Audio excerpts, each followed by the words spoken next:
tsaka kita niya yung position is maayos eh. Lakas na din. Oh, tumo. Oh, galing.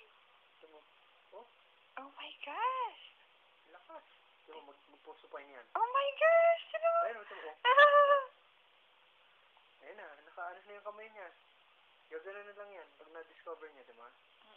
At saka kulubot pa yun. Yung... Oo, sabihin kung what if. Oo. Dito nadala. Oo. Naisip kong ganun siya kasi galaw siyang galaw. Parang activity niya na yan. Hello, Daddy. Daddy.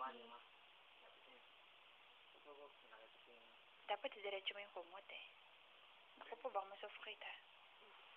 Sabi naman ni Dr. Gould, basta nandun, tumo. Lakas. Isipan niya, tumo. Oh! Ah!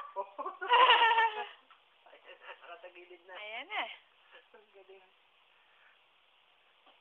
Ayan, galit na, honey. Tama na. Hindi, iya mo siya.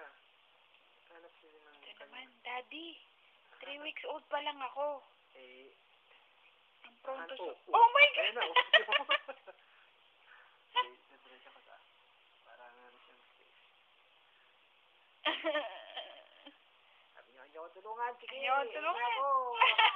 Ayan na.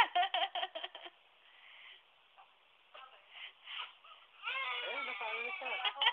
Ngiti ano kayo? Ma, mas maganda. Okay. Ayan! Ah! Tapos na!